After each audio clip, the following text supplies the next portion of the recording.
They offered him a way out, a quiet deal, no cameras, no headlines, no trial. All he had to do was sign, but he didn't. He stared the government down and said no. That one decision flipped everything. Now, the man once known for champagne, charts, and celebrity parties is fighting for his life in a courtroom packed with reporters, federal agents, and sealed evidence files. And what's coming out is darker than anyone expected. This isn't just another celebrity scandal. This is a federal case, years in the making, with prosecutors saying it goes way beyond bad behavior. What they're alleging is a calculated network built to trap and exploit. And if they're right, we're watching the fall of one of the most powerful names in hip-hop history, not just musically, but financially and culturally. Sean Diddy Combs isn't walking into this trial like a man with something to prove. He's walking in like someone who knows the empire might already be burning. The charges? They're not vague, they're bold. Federal prosecutors are calling it an exploitation enterprise. Multiple states, multiple women, layers of corporate smokescreens, private jets, hidden cameras, and millions in wired cash. And the jury hasn't even heard the worst of it yet. But what makes this case different, what makes it dangerous, is not just the evidence. It's the fact that the entertainment world, the legal system, and the media are all converging here. And the deeper we look, the more it starts to feel like no one comes out clean. It was May 5th when Diddy entered the Manhattan federal courthouse. He wasn't in cuffs, he wasn't hiding. Dressed in a sharp navy wool suit and rimless glasses, he took the private tunnel entrance,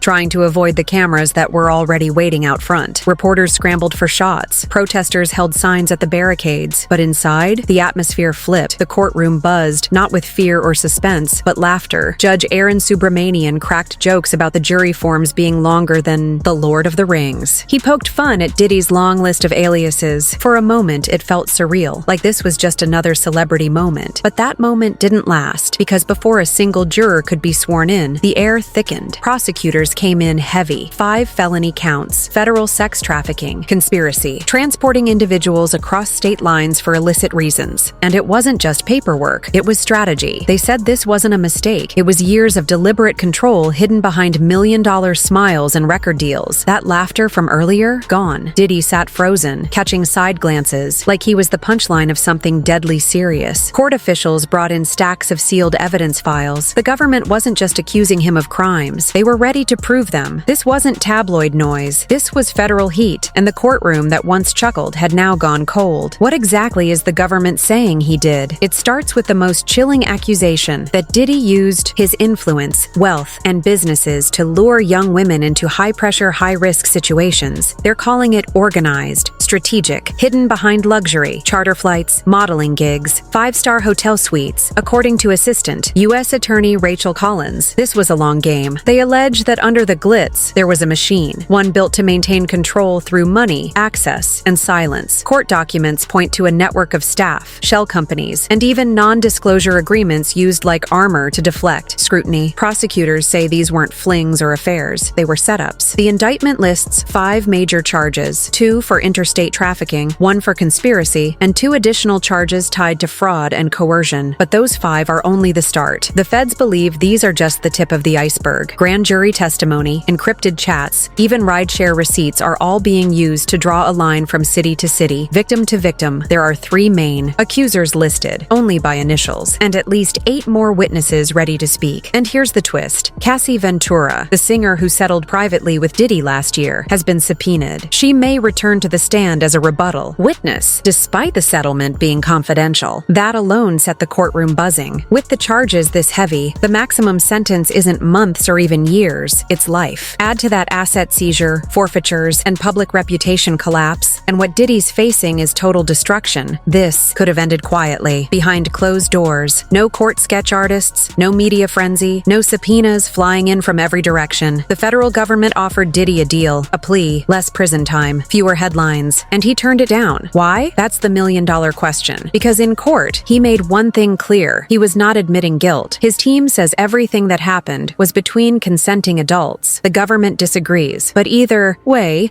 Diddy decided he'd rather roll the dice with 12 strangers than sign anything that labeled him a trafficker. Just days before that hearing, a video resurfaced, one where Diddy is seen dragging Cassie in a hotel hallway in 2016. He addressed it head-on. "I hit rock bottom," he said. "No excuses. I take full responsibility for what's in that video." He called it inexcusable, said he went into therapy, rehab, asked Aloe for mercy, but also made a point. "I'm not asking for forgiveness. I'm truly sorry." That split the public. Some saw it as accountability. Others saw it as a PR move, trying to soften the blow before the courtroom. Court began. But here's the catch. That apology didn't come with a guilty plea, and that makes the government's job harder. Still, they weren't pulling back. They revealed they had over 48 digital exhibits, hundreds of pages of records, and a timeline that spans 7 years. And with a plea rejected, everything would now go to trial under full public view. If the charges didn't rattle Diddy's camp, the evidence might. Prosecutors aren't just throwing words around. They've assembled a timeline so detailed it reads like a movie script, and every scene is backed by data, encrypted messages, travel records, ride-share receipts, surveillance footage, hotel security logs from luxury resorts in Miami, Los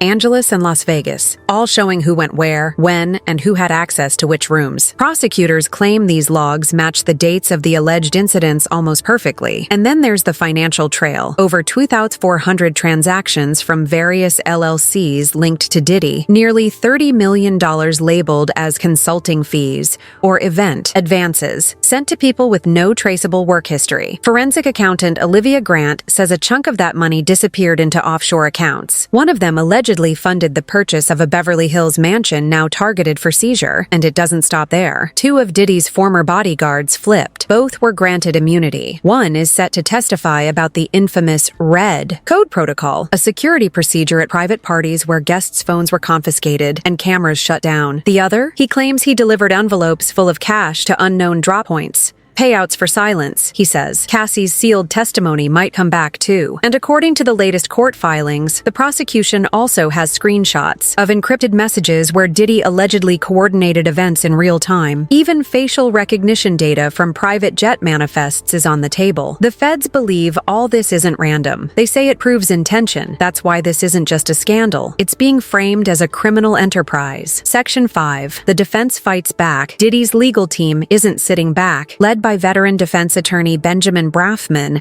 they've painted a very different picture. To them, this case isn't about justice. It's about revenge, opportunists, former employees, bitter exes, people who, according to Brafman, are twisting flashy celebrity life into a criminal narrative.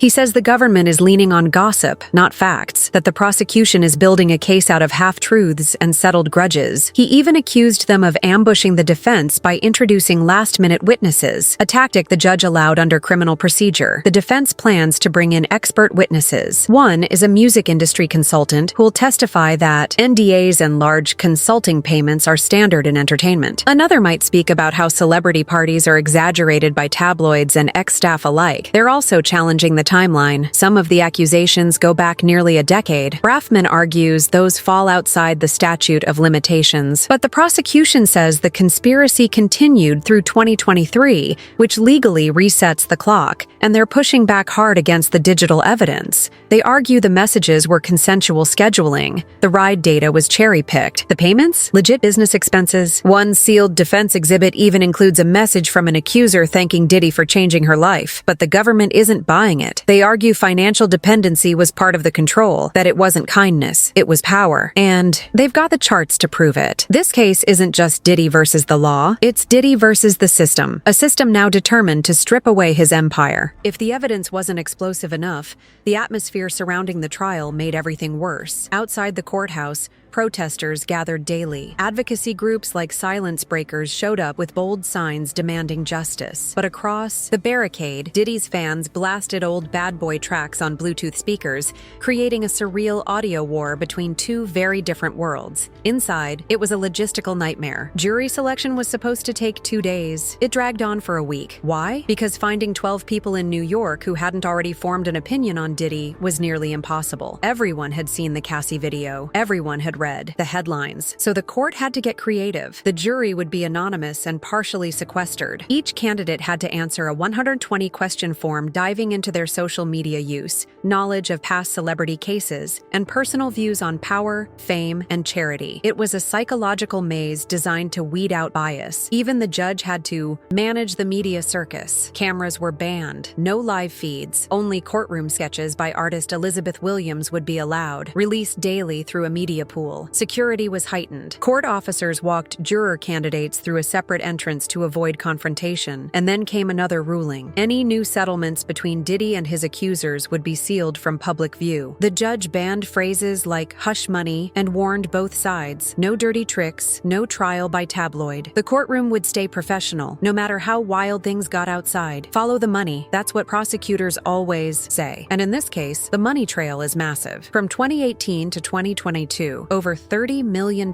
moved through entities tied to Diddy. Prosecutors say it didn't go towards studio sessions or business development. It went to individuals with no official role, labeled under vague terms like consulting and event prep. Olivia Grant, the prosecution's forensic expert, dug deeper. She tracked $7.6 million wired into a Nevis-based offshore account, which then funded a Beverly Hills mansion now listed as a seizure target. Then there's the $140 million the government hopes to seize in total, including real estate, luxury vehicles, and even the master recordings of bad boy records. The IRS jumped in too, quietly auditing revenue from exclusive invite-only parties, the so-called freak-offs, where unreported cash allegedly exchanged hands. No tax charges yet, but the agency filed a memo hinting they might supersede the indictment to add them later. Defense lawyers are calling it standard industry practice. They say the payments were all logged, taxes paid, and everything above board. But Grant's findings show wire transfers labeled with vague descriptions, leading to people with no social media presence, no tax ID, no clear services rendered. And that's what makes the jury nervous. Not because the numbers are high, but because they're hidden. With prosecutors comparing it to the R. Kelly case, the defense is on edge. They know one proven pattern of shady transfers could collapse everything. In Diddy's world, success was measured in millions. Now, those same millions might be the final nail in the coffin. As jury selection closes and the calendar creeps toward May 12th, tension grips every corner of this case. Opening statements are just days away. Prosecutors have previewed their plan. 4 weeks of testimony, 48 digital exhibits, 31 physical pieces of evidence, and over 20 witnesses, not just strangers. These include former employees, doctors, airline staff, and even people who flew on his private jets. They claim their testimony will reveal an enterprise, not just a pattern. Flights mapped with guest lists, hotel rooms matched with access logs, hush payments disguised as consulting, surveillance pulled from hard drives seized during March raids in Los Angeles and Miami. And that's not all. The defense is expected to counter with experts who will argue Diddy's actions fall within the blurred norms of fame and the music business, that wild parties, NDAs, and gift-giving are part of the culture, not a criminal conspiracy. Still, this trial is already ripping through Diddy's legacy. Spotify slapped a warning banner on his songs. Sean John paused a capsule drop. Advertisers pulled back from Revolt Media. And Bad Boy Records? Silent. Fans are split. Some hold the line, believing this is all an attempt to tear down another powerful black entertainer. Others are turning away, unable to reconcile the headlines with the man who once ruled hip-hop. Whether Diddy walks free or ends up behind bars, one thing is certain. This trial isn't just about one man. It's about the price of power, the silence money can buy, and what happens when a spotlight finally turns inward. Stay locked in, because the biggest revelations are still coming.